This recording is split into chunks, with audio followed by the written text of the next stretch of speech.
Welcome back, everybody. I'm JDMonkey. We're back here in Rust to talk about that Rust Console Edition for the PlayStation 4, the Xbox One, next generations, and everything in between. And today we're talking about Oceanbound, as that is the next big PTB update. Real quick, if you don't know what PTB is, it stands for Public Testing Branch. It is a separate download. If you got Deluxe or Ultimate, you can actually go to the store and search for this and download it and check out the next content that's coming through. We do know Oceanbound is going to be the next piece. We just got Fishing Villages, and they said the next two big updates in the pipeline are going to be Oceanbound and Power Surge. So Oceanbound is really narrowed down to two things, and we're kind of having a discussion today and maybe roughly when we might see this bad boy. But yeah, it's been narrowed down to two things. It's either going to be sea labs, underwater sea labs, or it's going to be cargo ship. Now, based off of the blog, I think it was the very first blog, yes. They were talking about all the different things we're going to do throughout the year. And one of those things, two of the things that are left are both cargo ship and power surge. So it's like there's two likely scenarios here. I think it might be cargo ship, but at the same token, I could see some compelling evidence to say that it could also be sea labs. We know the biggest constraint right now is memory on the core systems, or the very first systems. So like, you know, core PlayStation 4, core Xbox One, that kind of thing. So we know memory is an issue. So like, let's go over the different pieces here, right? Like that I think could bring either one of these in. And I really think it's maybe down the middle, like 50-50. But if I were to lean, and if I were to make a guess, I'd probably say it's cargo ship. But again, we'll go through the different pieces here and like what this entails. Okay, so cargo ship could be a possibility for a couple of reasons, because if you look at this layout here, I don't know how well you guys can see this. The cargo ship will follow a dotted line there. I try to make that blue, and it will stay away from the shoreline. Now, full disclosure, this is actually closer than it probably would be. But like the whole idea is that these squares would be buildings. If the squares in this moving level, as it were getting close, it would really kind of bottom out a lot of the memory constraints. And I think because this follows a route away from the shoreline, so it's away from a lot of these building areas or potential places where people could build, it could very well be a candidate. But at the same token, this is a moving level. There are a lot of pieces to this. There's a vehicle attached to the back. You know, there's a hackable crate potentially. There's a bunch of NPCs on board, and then they're all actively moving. I mean, to even do this monument, you have to motorboat up and then dismount and then attach yourself to the ladder. Now, when we get air vehicles of some sort, you can land on this thing or dive bomb your way in. But, you know, we don't have those things yet, so it's always going to be on the water itself. So, I mean, potentially, yeah, this could be a thing.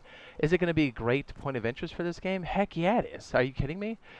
You know, more places for us to actively go and, like, get loot and stuff and, you know, just interact and get that hot PvP is always a good thing. But, yeah, so, like, that's cargo ship. I'm trying to think of some other major points here. I think the biggest thing is if this does come in, the fact that it's staying away from the shoreline and it's got a predetermined path, it could be a candidate. We'll have to see what the LODs, that stands for level of detail, like the far away level of detail looks like for something like this. But we do know, I mean, even with the oil rig being added in, it's a little rocky, right? For the core systems, I know they've been having some frame rate issues and stuff, so obviously it's not a big deal for the next gens. They can handle all of this stuff and a whole lot more, so it's not really a major issue. But, I mean, it does bring that in. There is no additional vehicle that goes with this. So if this can stay away from the shoreline, I can see how cargo ship could happen. The only reason why I would maybe, if I had to pick one of these, if it's underwater labs or cargo ship, I would probably say cargo ship because it's on the list. Oops, this is the one. But you know what I'm talking about, the very first blog. But who knows? I mean, it's Oceanbound, so it could be two different things. So the other piece of this could very well be sea labs or underwater labs. Now, one of the reasons why this maybe wouldn't be a thing is it is procedurally based. Now, we know the maps are procedurally based inside of Rust. So if that's somehow an issue as far as like generating that and the memory constraints, they would just pre-bake a couple of different seeds in. So we'd have a bunch of different variations of this. So I guess that would kind of work past that. Another key factor of this is it is going to be far, far away from the shoreline. Let me go ahead and bring this map up real quick. As you can see, Underwater Labs is a couple squares away from any shoreline. And when you're underwater, a lot of these visible objects here, these entities, people's buildings, bases, they won't render this far out. As a matter of fact, if you fly out or you even get close to a shoreline, you start to see buildings pop in. This is definitely far enough so it wouldn't be an issue. And it's also stationary. Somebody made an interesting comment. I wish I knew who it was off the top of my head, but they're like, They're like, I think it's going to be underwater labs because there's no terrain cuts, because it's not going to make the core systems melt when the ship gets close to them. And I was like, you got a point. You got a solid point there.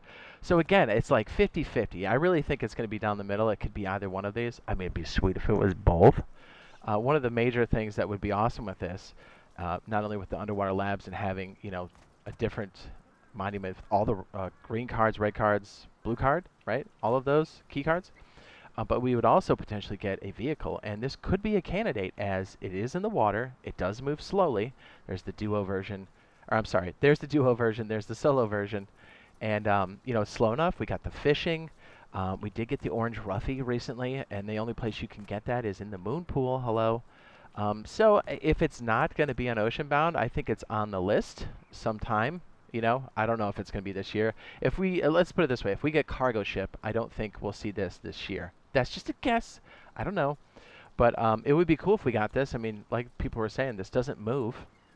It's a great monument because it brings all of the key cards into play, but we could potentially get these vehicles, which we already know the memory constraint for vehicles is if they move too fast, they load things in too quickly for the core systems.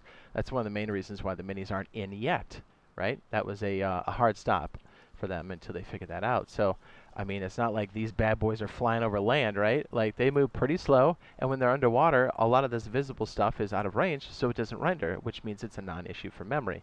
Again, I'm simplifying it drastically, but I do think it's, you know, worth noting.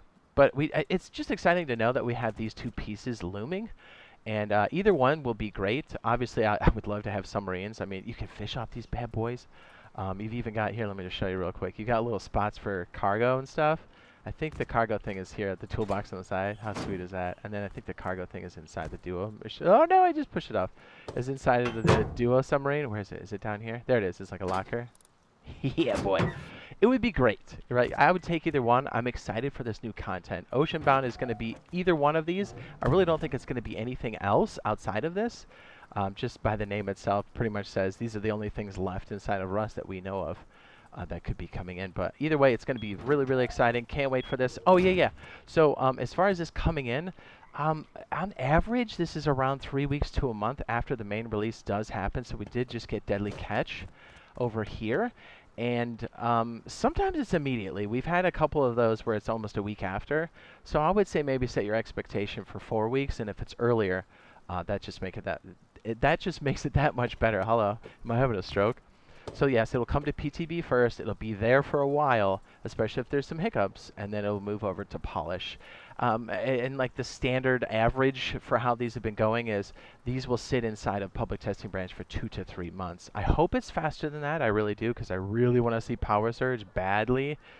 But hey, you know, new content's always good for us. If it brings stability and a lot more gameplay, I'm down.